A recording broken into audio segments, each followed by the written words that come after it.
Vous pensez que Robert Downey Jr. a l'air de maîtriser parfaitement la carioca? Ça tombe bien, nous aussi.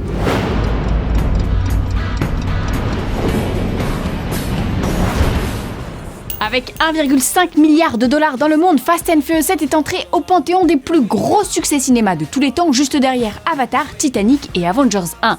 Fort de ce succès, vous vous en doutez, Universal lance la production d'un 8e volet. 8e volet que l'on savait déjà dans les cartons depuis novembre dernier et les déclarations de la productrice Donna Langley qui avait annoncé 3 autres films. Alors pendant que l'épisode 7 continue d'amasser des billets verts, la suite, elle, se précise. Nous avons donc une date de sortie, un lieu de tournage, une ébauche de casting et une affiche. Comme vous pouvez le constater sur cette photo postée par Vin Diesel sur son compte Instagram, l'action de Fast and Furious 8 devrait se dérouler dans les rues de New York et ça sent les cascades de fou furieux, forcément.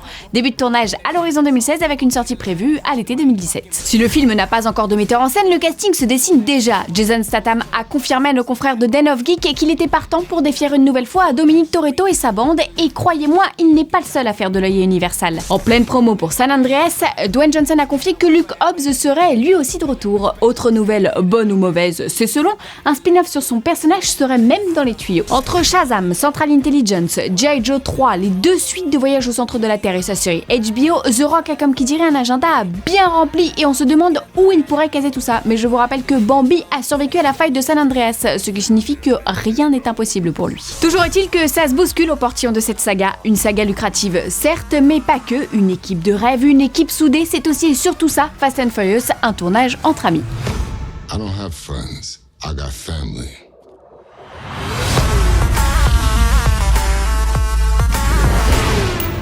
Aussi sapé que Steve Rogers sur le tournage de Civil War, voici les news en bref. Qu'en est-il de SOS Fantôme 3? En pleine promo pour sa comédie d'espionnage Spy, Paul Feig s'est laissé aller à quelques confidences sur le reboot de Ghostbusters. Écoutez. I'd rather do it as a reboot, so I wasn't tied to the old movies. The old movies are so good, I didn't want to mess with them. And I also want to see the beginnings of this group, and I want to see people seeing ghosts for the first time and how they're going to fight them for the first time and how they develop their technology, and so it just got very exciting to me. But I just love working with funny women, and that's really all I'd like to do in my career. Quant aux détracteurs qui craignent que ce 3e volet ne soit pas à la hauteur des précédents opus, voilà ce que le réalisateur leur répond. I think they're wrong.